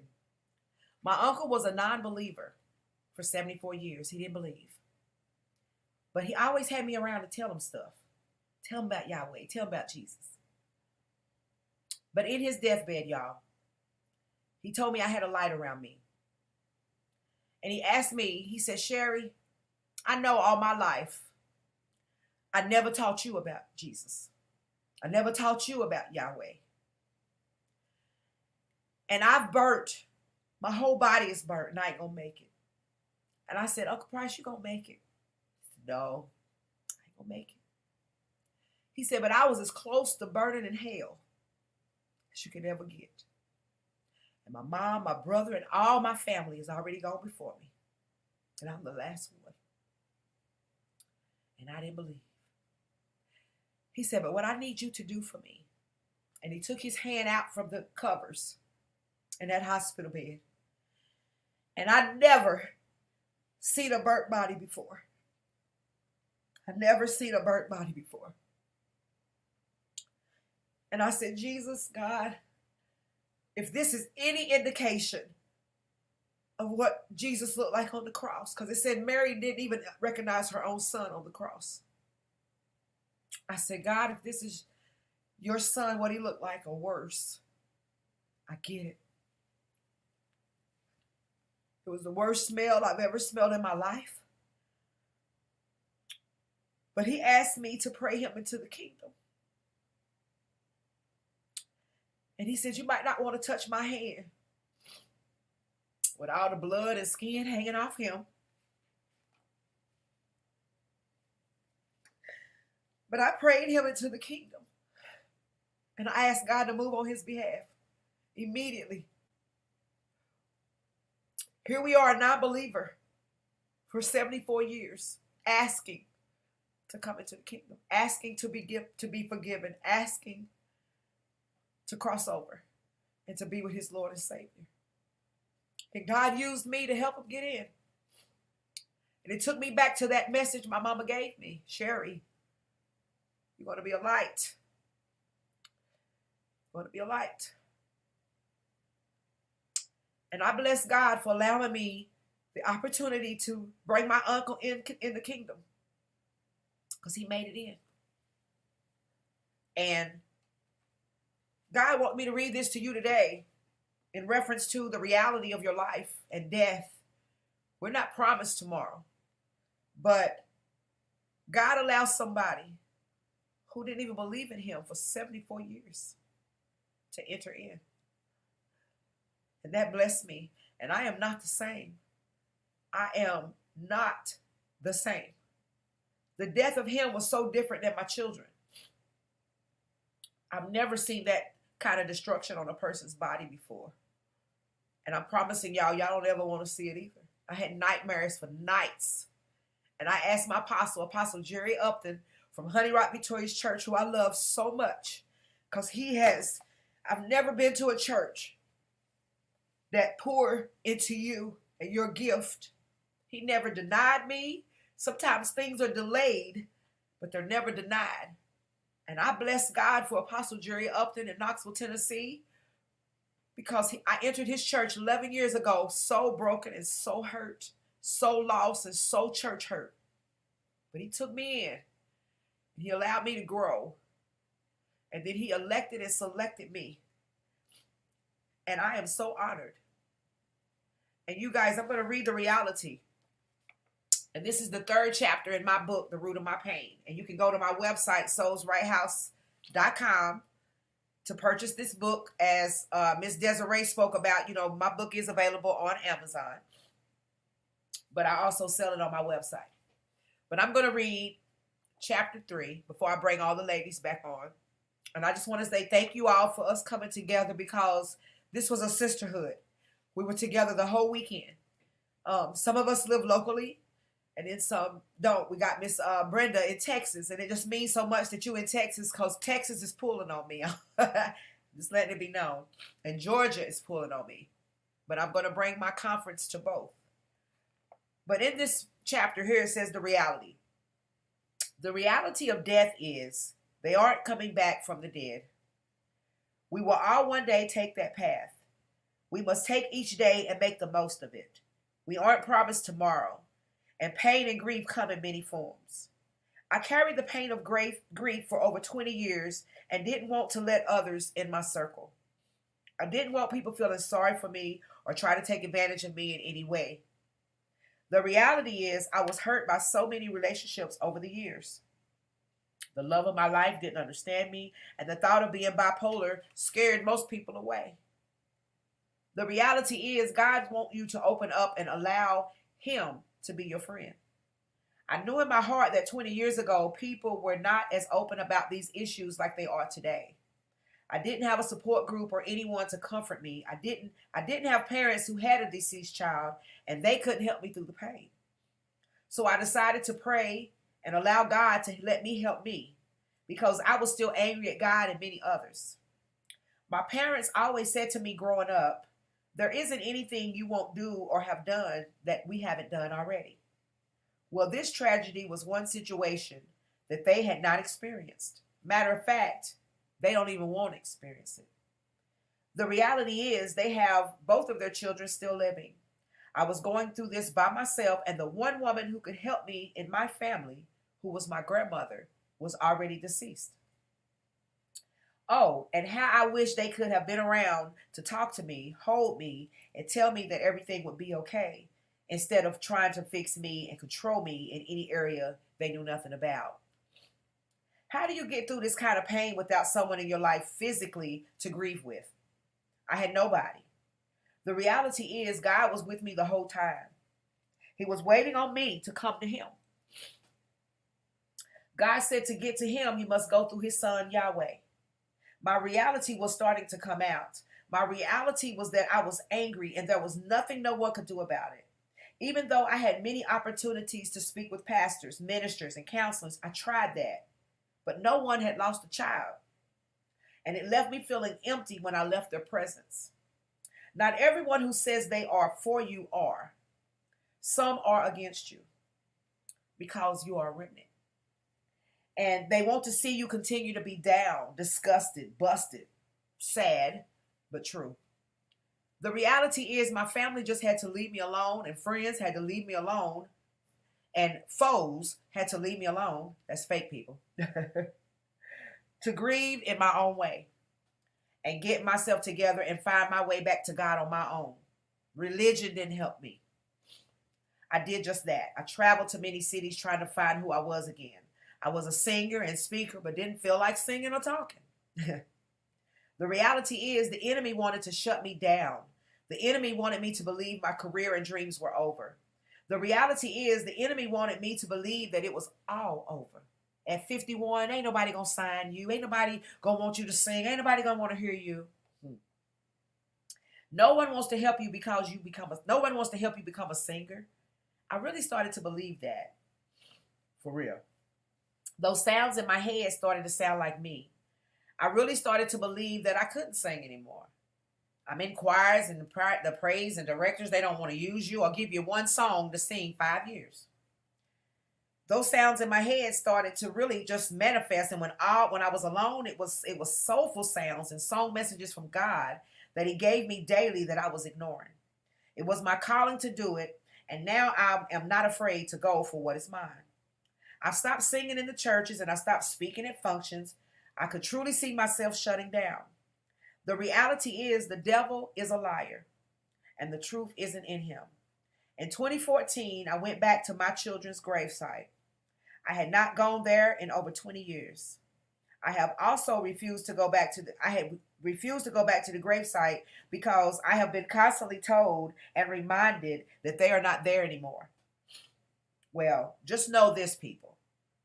It was their body that I held when they cried. It was their body I held when they were hungry or when their diaper needed changing. The reality is we get so caught up in what other people think that we don't try to help ourselves and feel the way God wants us to feel. In my mind, I would say, get a life and leave me alone.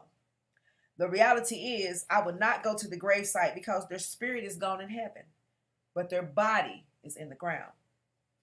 The dirt from the ground is still fresh, and the grass has not even grown back over the hole where their body lays. Their body is what left me. I held their body, not their spirit. I had to learn to be there for myself. Only God can get me through this pain. Until you take the time to be alone and make the most of your time with God, you will never get the results you're after when you're grieving. The reality is, God is the source and strength in all that we go through. Read Psalms 91 for yourself and know that he is there to protect and guide you through your troubles. If I leave him out of the equation, I have just allowed myself to be controlled by the flesh. I start to think that God is taking too long and I need it taken care of right now. Have you ever been in that place? I know that at this point in my life, I can't afford to allow the enemy to control anything else. He can't control my thoughts, my cares, or my wants because it's about my needs now. There are many things that I need and that will always come before what I want. The enemy will use the desires of our hearts to stay in a place of darkness. Even when you have a death of a child, the enemy will make you think that you had something to do about it. I wasn't so confused and separated from God. I thought that God didn't love me anymore, and whatever I had done, God was angry with me. There is a song from God that I recorded called, Are You Talking to Me? Because sometimes you have to ask God in all your sin in ways that are not of God, can he love a person like you? I know that God doesn't work like that. All God asks is that we call on the name of Yahweh, Jesus. Trust and believe that in all things you go through, you can do all things through Christ that strengthens you. This is your reality. So start writing down some ways that you have went away from your truth and your reality. Be honest with yourself and know that you are not by yourself in this journey called life. Where is the root of your issue and yourself, and then with somebody else? So you guys, what God is saying today, as we continue to go on this journey called life, I just first want to say thank you, ladies, my sisterhood. We were here for each other this weekend. We all have our own story and our own testimonies. And we all are authors who are out here trying to save souls. It is such a blessing to me to know that y'all have been a part of my life. And I thank you. Some of y'all didn't even know what I had been through and didn't understand the course of what I had to go through. But I'm thankful because God says we are queens, just like this tiara right here. God says that we got to learn to pass it to one another. You don't know where nobody's been. You don't know where they're going. But you got to remember that we have a crown. And God says, Sherry, I want you to straighten your crown. I want you to understand that I love you. I want you to understand that you are a queen. And all of y'all out there, we're queens. I'm putting it on. He said, you're a queen. And I want you to represent yourself like Esther. Always know how to present yourself. Always fast and pray before you ask me anything. And that's what we're doing now, is coming together for a She Will Heal movement that's going to change our lives forever. I thank all of you all for being in my life. I want to thank you, Lateshia. I want to thank you, Alicia. Happy birthday to you today, baby girl. I want to say thank you. Yes, happy birthday, Alicia. Happy birthday, Alicia. And also thank you, Brenda, for sharing your story, because you give hope to us women who are waiting. Amen. Amen. He don't want us to fall anymore. Thank you so much. It's so easy to fall. It's so easy to be tempted. It's so easy to give in because, the enemy will tell you, oh, you need to test the waters. How you know you're going to be satisfied? But God says you got to remember I made you. And I know all your desires and I know everything about you and I know what you need. Yes. So I'm not going to feel as if falling is going to give me the answer and he's it. Because God says, Sherry, if you see him, he's not it. If we're hidden in God, we can't be the ones going, oh, he cute, oh, he fine, oh, he my husband, he might, because God said he ain't it. If you are hidden, that means you can't be seen, which means he's preparing your heart. The things that you can see ain't what he gonna see. It's your heart that your husband's gonna see. So thank you, Brenda, for allowing us to know that waiting will get the result that we are truly deserving of, and we are queens. I want everybody to invest in you a crown. God told me to get on Amazon. Amazon got them. They even got packs of them, y'all. You get packs of tiaras.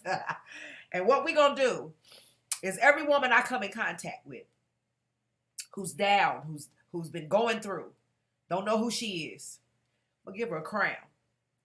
Because what he's saying is we are worthy. And you're more than your clothes. You're more than your hair. You're more than your nails. You're more than all that.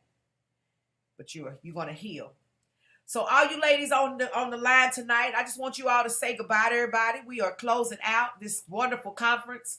We're going to bring this conference back in March. If you would like to be a speaker, you would love to share your testimony, please go to the website, soulsrighthouse.com.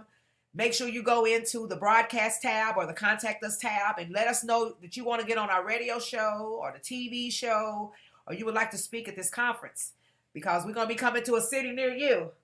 And I'm blessed. So I want everybody to say their good nights tonight and give everybody your name again. Let everybody know where they can buy your books again. I let everybody know you can buy everybody's books on Amazon. And you ladies, if you want to send any of your books to me on my website, you can send them to me, and also send me your books to send to some inmates in prisons, because we got to get these books out there. So I just want to thank all of y'all for letting me share my testimony, for all of y'all sharing your testimonies, because she will heal. So Miss Brenda, we're going to start with you, then Alicia, and we're going to end with Lateshia. Well, thank you, thank you. I feel blessed to be even asked to be a part of this, and I just had so much fun. I just thank God for you, Sherry. You are such a beautiful person, and I love you. Thank you. And you could find my books and everything on Amazon, but I have a website. It's Brenda Burton Ministry, MISTRY.com. If you go there and purchase the book, and then you could also go on Amazon and leave a review. But I have had such a blessed time, and I thank you. I love you, ladies. This is a sisterhood, You better and know I have it. some new sisters. Thank you. Your turn, Alicia. Okay, Alicia. Okay, Alicia. We're trying to get to you, Alicia. Does she have it muted? Unmute it, baby. I'm right here. Alicia, try to get to you, Alicia. Go ahead, girlfriend. Hello. You can find my book on Amazon.com. The name is Believe. I'm right here.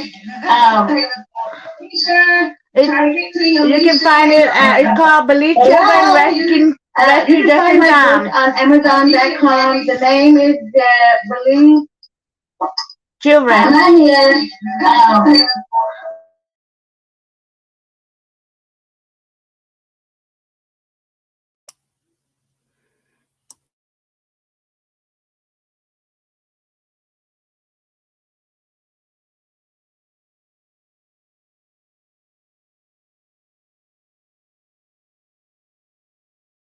So, all right. So we got her muted out, y'all. We sorry for that, but we want to say, Alicia, we thank you. Sometimes that interference happens sometimes, but we just want to say thank you. Her book is available on Amazon. All you have to do is go to Alicia Willis on Amazon and you'll find her book. You can also find her on Facebook. All of us are on Facebook. And now Miss Lateshia. A pleasure meeting you. We did build a sisterhood, and I really enjoyed myself. Just to be able to share my story. Of course, my book, I'm Not My Hair, the Untold Story of Lucretia, is on Amazon. I'll be having 2 more books coming out later this summer. And I just appreciate just being able to be a part of the healing process and helping others that are in my situation, and just hearing about marriage. Because as we talked on Friday, this is my first marriage, and having outside kids before marriage was kind of different. So hearing Miss Brenda's story, it really, really, really made me more appreciative of my husband. And Yes. so I just want to say, thank you, ladies, so much. And I look forward to doing this again. You better know it. So you guys, we're closing out the conference. We want to thank Miss Audrey Wallace. She was a big fan. Stay tuned the whole time, you guys. We're going to have her. We're going to talk. Cause she don't like being on TV, y'all. But we're going to get her on this thing. We're going to get her in here on March, y'all. Miss Audrey Wallace. Y'all look up Miss Audrey Wallace. I think she calls herself Miss Wallace on Facebook. She is such a jewel in our community. That girl is in creative arts, and she is such a love in our community. We want to say congratulations to Jackie Holloway of Canvas Can Do Miracles. Her and Donna Mitchell received an award today here in Knoxville, and I'm going to make sure I get some footage, and we're going to have it on our TV show on Wednesday. So good night, everybody. Get you some sleep, y'all. We had some time. I'm getting ready to lock myself down for about 3 days to fast and pray. Make sure you guys go back and read Esther. Make sure you go back and read Lydia in the Bible. Lydia, which we put all that information in your planner. So if you registered and RSVP'd for the event, you were able to get a free self-care planner. We love you too, Miss Audrey, and girlfriend. You are the bomb, and you are amazing. You, Felicia, all our team here. Y'all are some of the ones that I love, those that were at the Literacy Imperative. You helped lift me up in the part of my life when I was the darkest. So I thank all of y'all. Alan Jones, Felicia Utsi. All of y'all that were a part of the Literacy Imperative. Miss Jean, Miss John Sibley. I thank Mr. John Sibley. I just thank all of y'all. And Zenobia Dobson, Terry Walker Smith, all the support groups that are out here. Get connected with us and get on this show. And we're going to say good night, y'all. God bless everybody. Good night.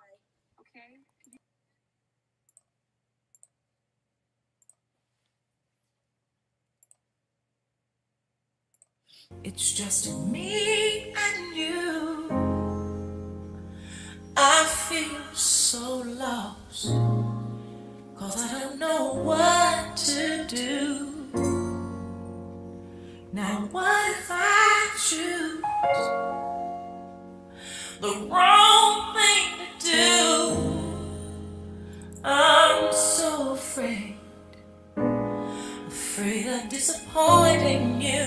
So I need to talk to you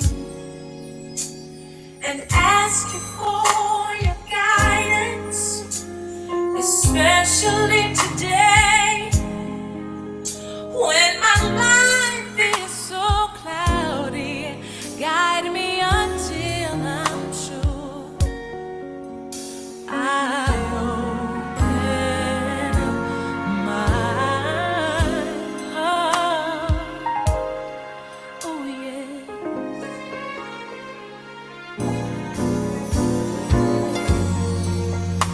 My hopes and dreams are fading fast. I'm all burned out, and I don't think my strength's gonna last. So I'm crying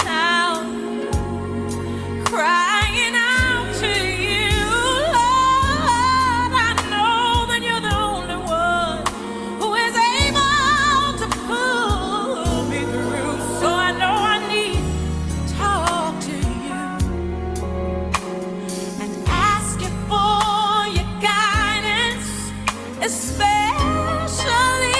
today when my world seems so cloudy. Lord, guide me until I'm sure I open up my heart. Oh yeah, yes I do. So show me how to do things your way. Don't let me make the same mistakes over and over again. Your will be done, and I'll be the one to make sure that it's count. And in me, I don't want any doubt. That's why I wanna talk to you. Yes, I do. And ask you for your guidance, especially today when my world seems just a little bit cloudy. Lord, you can guide me through. That's why I open up my heart, my heart, my heart, my heart. Oh, all I need to do is just hear a single word from you. Oh, I open up my heart to you, to you. You're the lover of my soul, the captain of my sea. I need a word from you. That's why